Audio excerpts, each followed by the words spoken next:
Doctor, desde la visión de los derechos humanos y un año después de las protestas de octubre, ¿cómo ve usted las cosas en todo lo que ha pasado y lo que ha dejado de pasar en todo este tiempo? Bueno, creo que le voy a decir lo mismo que en su momento comenté alrededor de esta situación, que hay varios responsables de distintos eventos en ambos lados. Y la Comisión Interamericana de Derechos Humanos señaló varias de esas responsabilidades en su informe. Y lamentablemente las autoridades del Estado ecuatoriano no han avanzado sustantivamente en el esclarecimiento de los hechos, porque hay personas que sufrieron mutilaciones serias, como la pérdida de sus ojos, hubo encarcelamientos arbitrarios, hubo daños contra bienes privados, hubo daños contra bienes públicos, y todos estos hechos tendrían que ser investigados debidamente por las autoridades del Estado, concretamente por la Fiscalía General del Estado, pero además había otras recomendaciones particulares. Algunas de ellas, recomendaciones muy serias que tenían que ver con la garantía de la actuación independiente e imparcial de la justicia. Y lo que observamos un año más tarde es que no se ha movido un dedo para tratar de avanzar en la implementación de ninguna de las recomendaciones formuladas por la Comisión Interamericana. No se ha movido un dedo por algo, seguramente habrá, no sé, intereses, presiones, porque normalmente no debería pasar, doctor Albán. Bueno, y más allá de intereses o presiones, hay que tomar en cuenta también que algunas de las acciones ocurridas el mes de octubre pasado implicarían responsabilidades de autoridades públicas que hoy siguen en oficina. Entonces, seguramente la falta de debida diligencia en el esclarecimiento de los hechos, en lo que tiene que ver con las responsabilidades de autoridades públicas, está directamente relacionado con que esas personas siguen cumpliendo funciones oficiales. Claro. Y respecto de las investigaciones que Fiscalía tendría que adelantar en relación con personas particulares, hay que notar que, de acuerdo a nuestra legislación procesal penal, la investigación...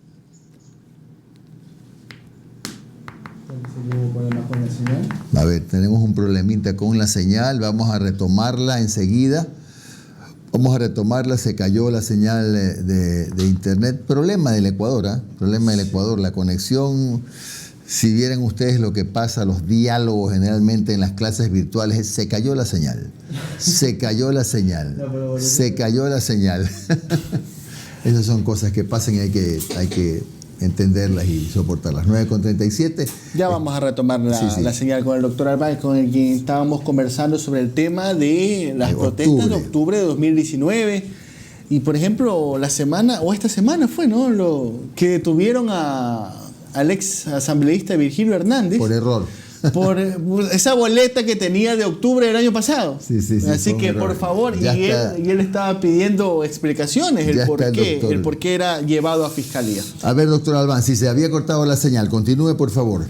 Sí, lo que mencionaba hacia el final, me parece que esa es la parte que no se alcanzó a escuchar, es que está muy bien que se dedique esfuerzos importantes a la lucha contra la corrupción, por ejemplo, y en general a no garantizar impunidad de ningún tipo de conducta delictiva. Pero es evidente, para mí por lo menos, que las violaciones a los derechos humanos no son menos importantes que la lucha contra la corrupción. Entonces, con el mismo entusiasmo, con el mismo empuje, con la misma inversión de recursos, con la misma celeridad, tendrían que esclarecerse varias violaciones de derechos humanos, no solamente de octubre, sino de épocas pasadas, que hoy, a nivel de Fiscalía y del aparato de administración de justicia ecuatoriano, están inmovilizadas. Doctor Albán, ¿y usted cree que debería judicializarse la intervención de los ciudadanos de diferentes estratos sociales, de diferentes comunidades, indígenas, trabajadores, etcétera, que participaron en las movilizaciones? ¿Debe ser judicializado ese tema? Jimmy, con toda franqueza, mi visión es que algunos de los actos realizados por quienes manifestaban efectivamente pudieran derivar en responsabilidad penal. Esto porque el derecho a la protesta es un derecho protegido en la Constitución ecuatoriana y bajo estándares internacionales también es reconocido como un derecho, un principio emergente en el derecho internacional que implica el ejercicio de dimensiones particulares de la libertad de expresión, la libertad de reunión, la libertad de asociación. Pero el límite de la protección internacional y constitucional de la protesta es que esta protesta sea pacífica. Cuando la protesta se torna violenta, las protecciones dejan de aplicar, al menos la mayoría de esas protecciones dejan de aplicar. El Estado debería tomar medidas para controlar los actos de protesta violenta que no impliquen cometer violencia en contra de los manifestantes, pero finalmente los destrozos que cometen los manifestantes, los atentados contra la integridad personal o contra la vida de las personas que pudieran incurrir los manifestantes sí deben ser objeto de una investigación penal. Es luego de esa investigación penal y luego de la decisión de la Fiscalía de formular o no una acusación y del análisis que sobre la evidencia realizara la justicia que podría declararse responsables a los manifestantes. Eso tampoco ha ocurrido. Entiendo yo que no hay mucho interés en este momento en regresar a eso, menos en un momento preelectoral, porque eso pudiera encender otra vez la indignación de varios segmentos de la población ecuatoriana. Claro. Doctor, buenos días. Le saludo a Omar Jaén. Muchas gracias por atendernos el día de hoy. Doctor, se va a reinstalar la audiencia del caso Singue, ¿verdad? Está próximo, creo que es el 12 de octubre que se reinstala, si mal no estoy con las fechas. Usted creo que es parte del equipo de defensa de Silvana Pastor, ¿no? Una de las supuestas implicadas en el caso. Es correcto, Omar. El día lunes 12 a las 10 horas se va a instalar la audiencia. Yo soy parte del equipo de Silvana. Doctor, le ruego, sobre todo para la audiencia y también para nosotros, nos haga brevemente un resumen de qué es lo que Fiscalía supuestamente está denunciando en el caso Singue, que es un campo petrolero. ¿Cuál es la situación de este caso? El caso se funda en una imputación por el delito de peculado. El peculado implica que se perjudique al Estado a partir de la mala utilización o la disposición arbitraria de bienes o dineros públicos. El señalamiento en particular aquí sería que el Estado se estaría perjudicando porque en la negociación que en su momento se hizo para la concesión de la explotación del campo Singue, a través de un contrato de tarifa, se habría acordado una tarifa justamente por barril de petróleo que era una tarifa excesiva, exagerada, y que, de acuerdo a la teoría del caso que plantea la Fiscalía, sería una tarifa inamovible que no toma en cuenta las fluctuaciones del precio del petróleo, que como es sabido, en ciertos momentos, ¿no? En el pasado fue muy alto y luego ha tenido unas caídas terribles. Esa teoría del caso planteada por la Fiscalía no tiene asidero. No tiene asidero primero porque es falso que el acuerdo se haya basado en la idea de una tarifa fija y sin fluctuaciones. Es falso porque el propio Ministerio de Recursos No Renovables del Ecuador, el 9 de julio de 2019, le certificó a la propia Fiscalía que el Estado no había sufrido ningún perjuicio. No solo eso. El propio gobierno de Lenín Moreno, entonces. Correcto. El ministro Carlos Pérez durante este mismo gobierno. Ya. Y no solo eso, sino que además, en la certificación que remite el Ministerio de Recursos No Renovables a la Fiscalía Ecuatoriana, da cuenta de que en realidad a la fecha de emisión de esa certificación, el Estado ecuatoriano había percibido un beneficio en total del 128%. ¿Cuánto? Mientras que la empresa se encontraba en negativo con menos 32% respecto de los valores percibidos por la venta del petróleo. Eso informó el Ministerio a Fiscalía. A la Fiscalía, efectivamente. En su momento, a Silvana Pastor particularmente, se le señaló de haber incurrido en el peculado para tratar de beneficiar a personas particulares, a terceros, a partir de la suscripción de un contrato de transferencia. Pero aquí viene otro tema muy interesante y curioso, y es que la Procuraduría General del Estado ha dado cuenta de que ese contrato de transferencia es totalmente lícito, es legítimo. Tanto así que el Procurador General del Estado decidió no formular acusación particular en contra de Silvana Pastor. Y ha salido en los medios de comunicación el doctor Íñigo Salvador a decir que el contrato es lícito. Doctor. Entonces, claro, en ese momento, cuando la Fiscalía se quedó sin piso, tuvo que cambiarle la acusación a Silvana y la acusación pasa a ser aún más ridícula, porque el señalamiento es que ella, una reconocida ejecutiva financiera en este país con más de 25 años de experiencia, estaría perjudicando al Estado por cobrar su sueldo como empleada en relación de dependencia de una empresa privada. Y que, como ella ganaba alrededor de unos $2,000 menos en su trabajo anterior como vicepresidenta financiera de Automotores y Anexos, respecto de lo que gana hoy como vicepresidenta financiera de la empresa Gente Oil, esos cerca de $2,000 al mes que ella recibe extra de salario es el perjuicio al Estado. Y doctor, por eso es llamada a juicio, por cobrar sueldo. Pero explíqueme, para poder entender yo también, ¿cómo es que la empresa pierde 38% y el Estado gana más del 100%? Explíqueme eso, no entiendo. Lo que pasa, Jimmy, es que cuando se hace explotación petrolera, obviamente la empresa que va a llevar a cabo la explotación tiene que hacer una inversión. Esa inversión implica la instalación industrial, eso implica los costos del transporte, implica los costos de la comercialización, implica insumos para la explotación, la colocación de los pozos, etcétera, etcétera. Claro. O sea, pasan algunos años, qué sé yo, hasta lograr el punto de equilibrio y empezar a ganar efectivamente.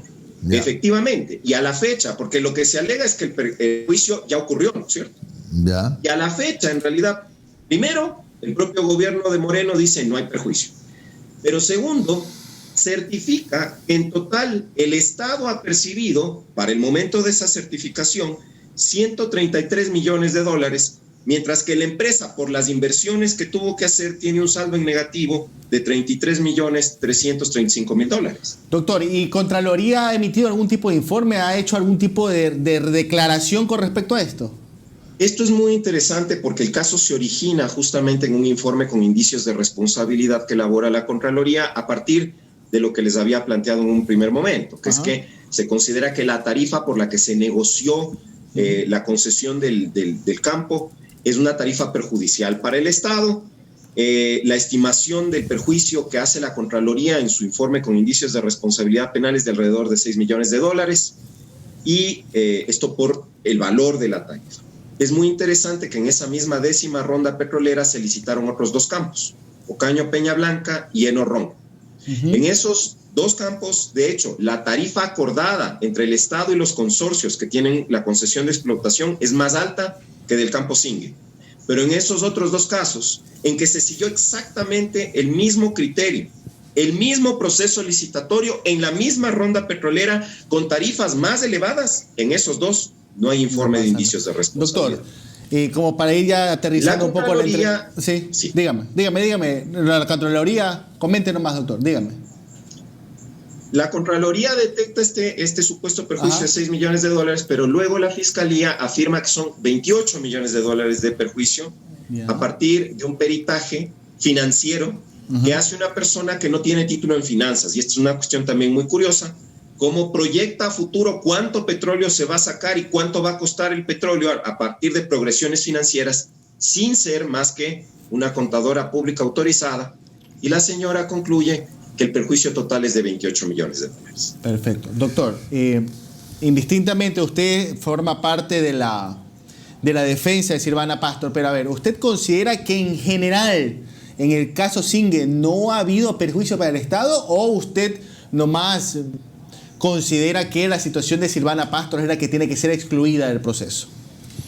Mire, Omar, no considero yo, considera el Estado ecuatoriano que no ha sido perjudicado. Entonces es muy curioso que estemos en un proceso penal cuando el mismo Estado certifica que no sufrió perjuicio. Claro. Entonces, si el gobierno dice, no es verdad que nos hemos perjudicado, al contrario, hemos recibido más de lo que esperábamos recibir, no tiene sentido que se acuse un peculado, y esto en general respecto de todas las personas imputadas. La imputación contra Silvana hoy por hoy es absurda, porque usted es autora de peculado por cobrar su sueldo a una empresa privada. Eso es ridículo. Pero en general, en este caso, no hay peculado, y no lo digo yo, fue el Ministerio de Recursos No Renovables del gobierno de Lenín Moreno. Bueno, habría que esperar entonces que, entre comillas, siga haciendo el Estado estos malos negocios como este, donde ha ganado más de 6 millones. Pero en realidad, al final, lo que sí va a ser un mal negocio, Jimmy, es haber entrado en esta disputa con el consorcio Gente Oil Digoil, porque Gente Oil ha planteado una demanda arbitral a nivel internacional en contra del Estado ecuatoriano. Otro arbitraje contra el Estado ecuatoriano, en el que seguramente el Estado ecuatoriano va a tener que desembolsar valores importantes por concepto de indemnizaciones a la empresa por no ofrecer garantías de seguridad en sus inversiones y por tratar de escudarse para no hacerlo en el inicio de un proceso penal que no tiene sentido cuando el mismo Estado dice que no se ha perjudicado. Doctor, la última interrogante, ¿no cree que a lo mejor este caso surge como parte de este envión, de esta avalancha que en su momento fue Contraloría en contra de lo que fue en su momento el correísmo? Porque si mal no recuerdo, en este caso Singer también está directamente acusado, involucrado el señor Jorge Glass, ex vicepresidente de la República. Efectivamente, tanto el señor Jorge Glass como el señor Carlos Pareja Llanuselli están también acusados en esta causa. Evidentemente la justicia en este momento, como es la tradición en el Ecuador, porque así somos los ecuatorianos, esto es un componente de la ecuatorianidad, la verdad. La justicia está actuando de manera selectiva para convalidar el revanchismo político.